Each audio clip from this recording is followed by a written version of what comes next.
How does a seller concession or seller credit work when it comes up because of repairs that need to be done? Let's simplify that right now.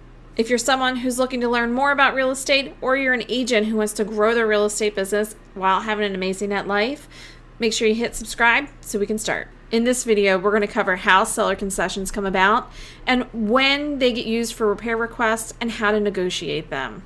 I've helped negotiate many seller concessions in my career, and it's always best if you can make it a win-win for both parties. What's going to spark a seller concession is usually some sort of repair that needs to be done on the house, either through the home inspection or maybe well and septic or any of the many inspections that you can get done on the house.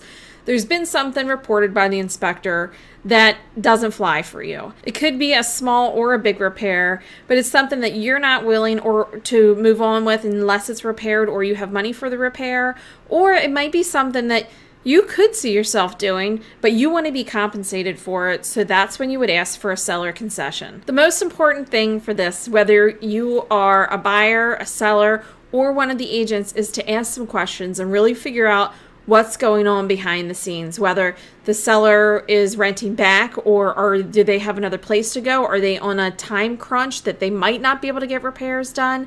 That'll increase your chances that they want to give you a seller contribution or a concession because they won't have the time to do it. Also, especially during 2021 and 20, there have been some delays in manufacturing products and building products, so there might not be access to something that needs to be fixed in the time period between when you want to settle and when the repairs have been noted. At least in Maryland, if you want to get a repair done, you can ask for an extension in settlement and say, okay, you can do the repairs. If you have another week, could you get them done?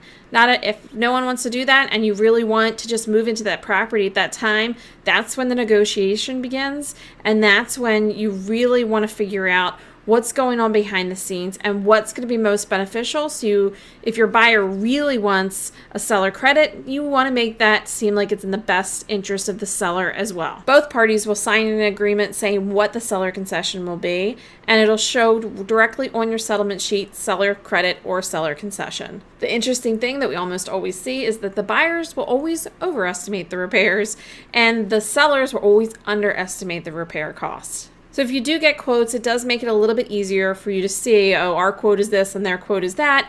Let's go in the middle. Or if you were the buyer asking for it, you could ask for a little bit more and have the agent explain to the seller, look, they're kind of taking this off your plate and they're willing to not have you deal with it. They're happy to do it and take it off your plate. But, in case it goes over or because of that burden, they're going to hold off moving in for a couple days. That's why they ask for a little bit extra. That's totally reasonable. And it really depends on the buyer and the seller and who the individuals are and how they feel about it.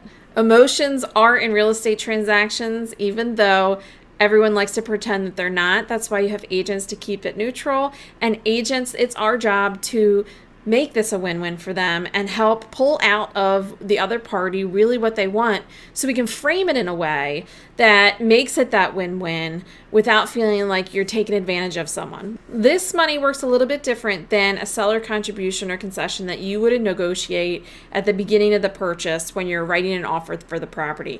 That is typically financed by the buyer if they're going up in price to get the seller contribution. In this case, it's off of the amount that you've already offered the seller. You are already under contract at, let's say, $200,000, and they're going to give you $1,000 toward repairs. That has nothing to do with what the buyer is paying the bank or what the loan amount will be. This is truly coming off of the seller's bottom line when they walk away from closing.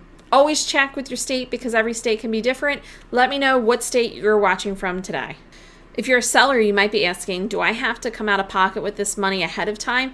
Nope, it's at settlement. So let's say you were going to make $20,000 off of the property when you close. It will now be $19,000 if you were given a $1,000 seller credit, and it'll be on your settlement sheet so you have proof that you did that.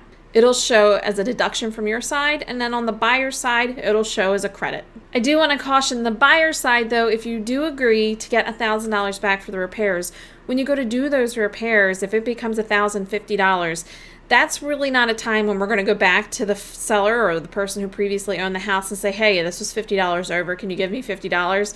It doesn't work like that. You're basically saying, okay, I'm agreeing to this for these repairs, and that makes us whole. Caution for both sides of the transaction is that there is a maximum for most loans that you can get for a seller contribution. You want to make sure that you're not going over that, because that will obviously cause problems. You won't be allowed to get that money. Your agent and loan officer will help you with that, so it's no worries. Just wanted to make you aware so you can ask the question. If you want to learn more about how the seller contribution or concession works when you're negotiating a transaction, make sure you check out this video. I had a lot of fun making it. It's full of a lot of information with the right questions to ask when you're negotiating.